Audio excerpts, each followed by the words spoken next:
Fala aí pessoal, sejam muito bem-vindos a mais um vídeo aqui no meu canal do YouTube, gente. Hoje eu tô trazendo um vídeo para vocês a respeito de Banco Inter. Banco Inter é uma empresa que eu gosto bastante, um banco digital, uma empresa de tecnologia de altíssimo crescimento e que agora deu lucro. Então muita gente não esperava que o Banco Inter desse lucro agora nesse resultado e deu. Hoje eu vou mostrar para vocês, obviamente, aqui os highlights do resultado, os pontos principais e eu vou deixar para você também ler na íntegra se você quiser completo e o link tá aqui na descrição, beleza? Queria dizer para vocês que se você não acompanha meu canal aqui, a gente tem vídeo todos os dias. Para você se inscrever, deixar seu like, isso me ajuda bastante. É o único modo de você me recompensar por esse conteúdo gratuito que eu trago aqui, é dando seu like, comentando, deixando aqui o seu inscrever-se, né, se você não é inscrito ainda. E eu queria só dizer para vocês, se você por acaso investe em Banco Inter e gosta dos bancos digitais ou tá pensando em investir, já comenta aqui embaixo para eu saber, beleza? E óbvio, tá? Não esquece de me seguir lá no meu Instagram, porque eu sempre posto conteúdo extra, caixinha de perguntas, pode tirar suas dúvidas. Então, cara, é de graça, não me deixe de seguir qualquer coisa. Depois você dá o unfollow lá que não tem nenhum problema. Bom, pessoal, o principal destaque que eu acho que é legal a gente comentar é que o Inter chegou a 14 milhões de clientes no terceiro TRI de 2021.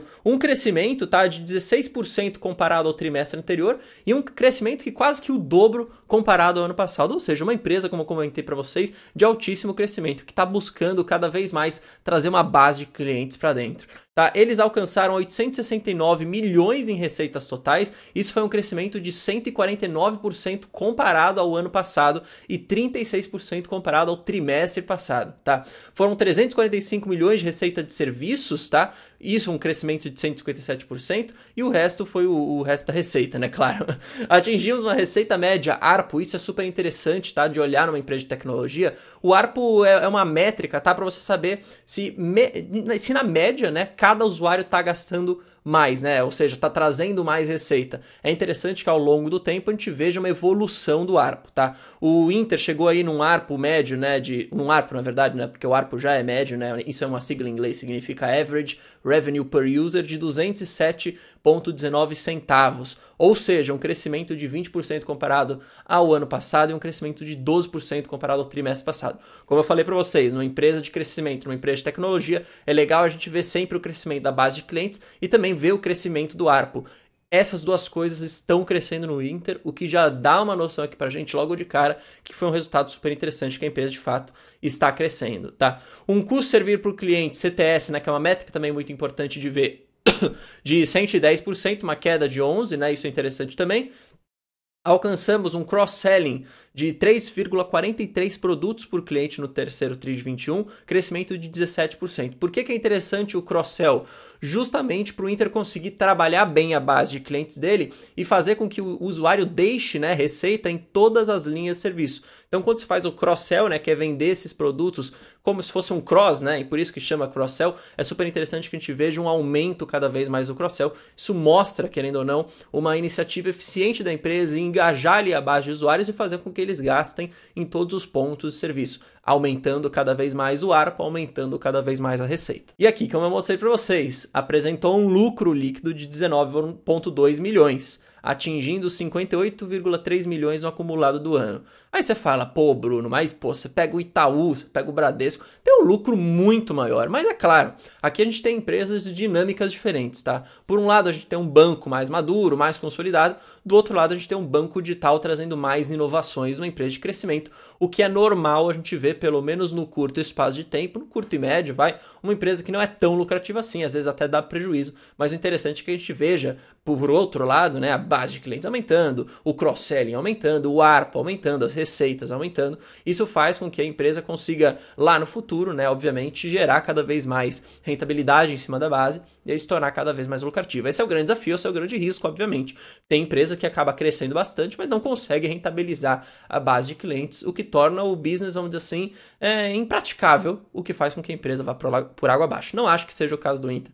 Aqui, no caso, tá um resultado super interessante, na minha opinião. Um ponto legal que eu quero comentar com vocês é sobre o Inter Shop. Para você que não sabe, o Banco Inter criou um marketplace, né, de produtos. Eles transacionaram 946 milhões de GMV, que é o total transacionado ali dentro no terceiro TRI, o que foi um crescimento aí de 151% comparado, né, obviamente, ao ano passado e 22% comparado ao trimestre passado. Ou seja, essa linha de negócio do Inter também está crescendo, também está trazendo bastante atenção para a empresa. Foram 62 milhões em receitas, tá? 227% superior ao ano passado.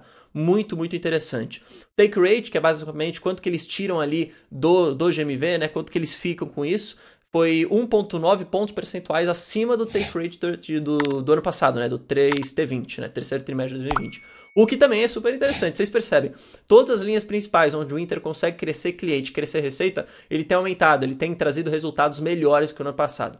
Isso é super interessante, beleza? Aqui a gente tem algumas outras linhas de serviços, né, do próprio Inter, Interseguros, o banking como um todo, o crédito. Eu não vou comentar linha por linha aqui, você pode simplesmente ver sozinho aí no seu tempo, né, quando você quiser. O que eu quero mostrar para vocês? Então, de novo, só para ilustrar aqui o crescimento da parte das contas digitais, né? Isso é super interessante, é o core business do Inter, você precisa ter a conta ali, então você percebe que houve um crescimento de 94% comparado ao ano passado, de 13 foi, né, para 13,9, saiu de 7,2. E aí, contas abertas, a mesma coisa. Você percebe um crescimento de 56%. Esse é o core. O Inter precisa abrir conta. Ele precisa focar nisso para que quando o cliente está dentro, quando o cliente já tem a conta, ele consiga trabalhar todas essas linhas de produto e serviço fazendo cross-sell, como mostrei para vocês ali em cima. A receita também, como mostrei, tá a receita total crescendo 149%.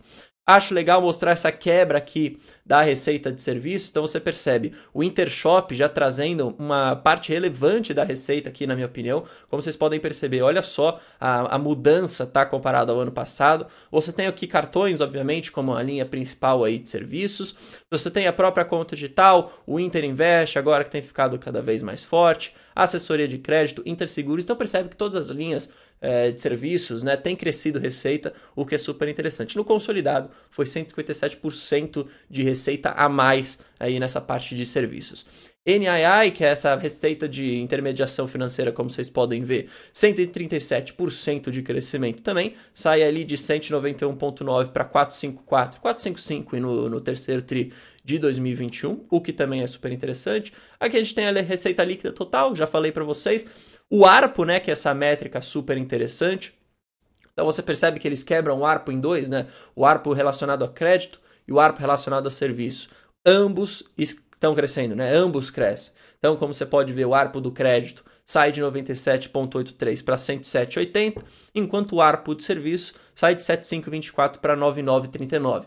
Super interessante também. Lembrando, essa é uma métrica muito, muito importante para você olhar em toda empresa de crescimento, em toda empresa de tecnologia que está trazendo cada vez mais serviço, está querendo crescer cada vez mais, beleza? O CAC, né, e o custo servir também, isso é interessante. A gente pode ver que o CAC aumentou, então, ou seja, o custo de trazer o cliente tem ficado mais caro, isso é normal, né? O mercado inteiro tem visto isso, o CAC ficar cada vez mais caro, ser mais difícil você trazer cliente. Por isso que é importante que você mantenha o cliente que você já trouxe na sua base engajado, retido ali dentro, porque senão vai ficar cada vez mais caro de você trazer cliente novo. E aí o que é interessante de ver? Primeiro, cliente ativo, né, crescendo, então isso mostra que o Inter está conseguindo engajar esses caras, e a análise cohort, como vocês podem ver. A análise cohort é muito importante, porque ele vai mostrar realmente se a gente consegue, de fato, tá, ter ali, de certa forma, a retenção da empresa sendo feita de forma eficiente. Tá? Então, como vocês podem ver, ó, no terceiro tri de 21 eles chegaram a 7,9 milhões de clientes ativos. As safras mais maduras, com 12 meses de relacionamento com o Inter, possuem ativação média de 66%, atingindo picos superiores a 72%. Ou seja, perceba, o cliente que estava ali, né, ativo, né, em 1T de 17, né, no primeiro trimestre de 2017, no primeiro tri de 29, 70,9% permaneciam ativos. Assim por diante. Você vai vendo que é interessante que a gente mantenha, claro, obviamente, tá, cada vez mais essas safras retidas aqui, ativas ao longo do tempo, beleza? Aqui você tem o CSI, né, que é o produto consumido por cliente ativo, né? A média de produtos consumidos também é maior para safras mais maduras. Safras mais maduras são as safras mais antigas, que eles já conseguem trabalhar mais tempo.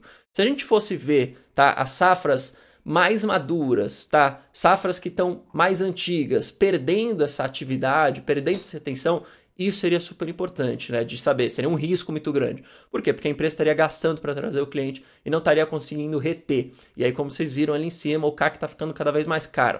Então, se você paga muito caro para trazer um cliente, ele não fica na sua plataforma, você está jogando basicamente dinheiro no lixo, o que é um ponto de atenção. Não acho que seja o caso aqui do Inter, beleza? Acho que, como vocês podem ver aqui, pela própria análise cohort, super interessante que eles colocam isso aqui. Vocês podem ver que ele tem conseguido trabalhar bem, especialmente as safras mais maduras, que são as safras mais antigas. E por último, eu só queria mostrar para vocês, o lucro líquido foi de 19,2 milhões. Se a gente vai aqui olhar para a expectativa do mercado, né, o mercado esperava um pouquinho a mais que isso, não tão a mais, mas um pouquinho a mais. O mercado esperava 36 milhões de lucro líquido, veio aqui no Inter 19,2. Em contrapartida, como vocês puderam ver, todas as principais linhas ali apresentaram um crescimento robusto, o que é super interessante para a plataforma como um todo e para a empresa como um todo também. Eu espero que vocês tenham gostado desse vídeo. Se gostaram, não esqueça do gostei, isso me ajuda demais. Comenta aqui embaixo se tem Inter ou pense em investir agora, que apresentou esse resultado bom. E óbvio, né, se você quiser dar uma sugestão também de vídeo, pode comentar aqui embaixo, beleza? A gente se vê no próximo vídeo, valeu, falou, até mais.